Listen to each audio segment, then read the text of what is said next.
Before we start, I would like if you hit that red subscribe button so that you never miss out on any of our videos. Last year, Apple's planning went haywire due to the coronavirus pandemic. The production got delayed and hence it could not launch iPhone 12 in September last year. But this year, Apple's 2021 iPhone lineup will be unveiled in the fall of 2021 as the company is targeting its traditional September launch timeline, and it can be expected that iPhone 13 will be available by late September. With the economy now coming back to normal slowly and gradually, Apple is expecting higher demand for its new iPhone 13 models, and to fulfill that, it will be producing 90 million units through the end of the year, an increase of 20% over the 75 million units of the iPhone 12 produced last year. iPhone 13 devices with model numbers A2628, A2630, A2634, A2635, A2640, A2643 and A2645 were filed with the Eurasian Economic Commission in June ahead of the fall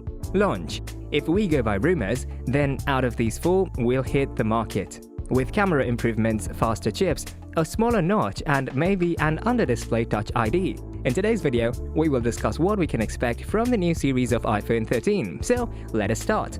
Number 1. Colors. The iPhone 13 range can be expected to have a combination of old and new shades, and iPhone 13 Pro and Pro Max could come in black, silver, sunset gold, which is said to be a bronze shade, and a very pale rose gold. It's also heard that rose pink and orange may also debut this year. The iPhone 13 Pro and iPhone 13 Pro Max might come in a matte black shade, which would be a reworked version of the graphite iPhone 12 Pro, but a lot darker. So we're likely to see more color options with some brighter shades on the iPhone 13 and iPhone 13 mini, while the iPhone 13 Pro and iPhone 13 Pro Max are more likely to have fewer choices with their usual shades like silver and gold. Number 2. Price. As far as price is concerned, it's rumored that the new models will cost as much as the previous models only, which means that prices can be expected anywhere around $699 to $1,099 from iPhone mini to iPhone Pro Max. Number 3. Design and other features. The design of the iPhone 13 series is expected to be on similar lines to iPhone 12 series, but there are a few key differences. The newer ones show a smaller notch, along with a diagonal dual-lens camera layout rather than a vertical one for the iPhone 13. They appear to show a slightly thicker build too, which means the size of their batteries would be larger this time and will feature a much larger rear camera unit, which may be needed to accommodate sensor shift stabilization, and it appears to be the same size as the rear camera unit from the iPhone 12 Pro Max. In April, images of a 3D printed iPhone 13 mock-up were shared showing a smaller notch thanks to a redesigned camera module, and integrates the RxTX, the flood illuminator, to allow for its size reduction, plus smaller VSCEL chips. Also, the front-facing camera moved to the left, and an earpiece was repositioned. Compared to the iPhone 12 Pro, the mock-up suggests the iPhone 13 Pro will feature a notch that is 5.35mm in height, as opposed to the 5.3mm and 26.80mm in width, down from 34.83mm. For a long time, Apple has been toying with the idea of making an iPhone with no external ports or buttons for a clean, streamlined device, but as of now, Apple will continue to use a Lightning connector for the 2021 iPhone lineup, indicating that portless design is still a distant cry. iPhone has no plans to transition the iPhone lineup from Lightning to USB-C, as it is an open standard and less waterproof than Lightning. Lightning actually helps Apple to regulate the quality of Lightning cables and accessories through the Made for iPhone program, but it would not be possible with USB-C. It is also rumored that Apple is working on an in-display fingerprint sensor that could use optical technology, but some other rumors have suggested that Apple will use ultrasonic technology from Qualcomm and other suppliers. Interestingly, ultrasonic technology, which uses sound waves to map the fingerprint, is more secure than optical technology, and it works in more conditions.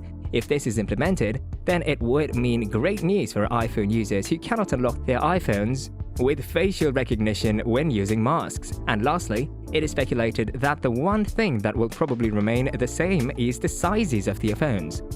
All the four models will have almost the same screen sizes as the iPhone 12 range, and dimensions might differ slightly. That is, the iPhone 13 and iPhone 13 Pro will be 7.57mm thick, making them 0.17mm thicker than their predecessors.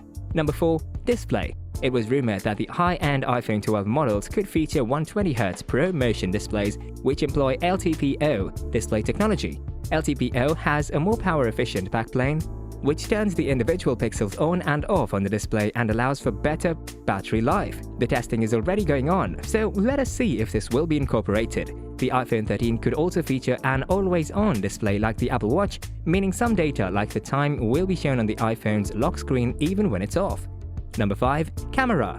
iPhone 13 Pro and Pro Max's ultra-wide camera may be enhanced to an f1.8, a 6-element lens from the current f2.4, the 5-element lens on the iPhone 12 Pro and Pro Max. Pro models may also get autofocus for their ultra-wide lenses, with all 4 iPhone 14s apparently getting this upgrade in 2022. A change in aperture is also speculated, which means that there would be a better low-light performance and also a shallower depth of field, which can be less desirable in the landscape shots ultra-wide cameras boast of. Number 6. Battery. iPhone 13 might deploy softball technology, meaning physically smaller batteries without reducing the capacity. Rather, iPhone 13 might have a higher capacity battery than the iPhone 12. Apple seems to be aiming at a space-saving design, which we may get to see later this year.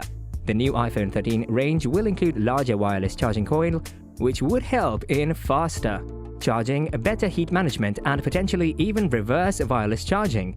It is also in news that Apple is going to patent a technology known as protective charging mode, which would stop you from overcharging the phone even when you leave it plugged in for long periods. Number 7. Specs, performance, and software. This year, we may see the introduction of 1 TB iPhones, but that would probably be one of the most expensive Pro handsets.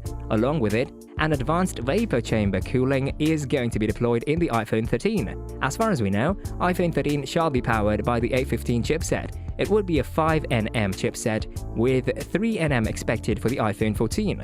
One thing is for sure as far as the software is concerned, that it's going to run an iOS 15, which means that we can now expect improvements in FaceTime, updated maps, an updated weather app, and a live text feature that will allow you to translate text in images or copy it to a document. Number 8. Way forward.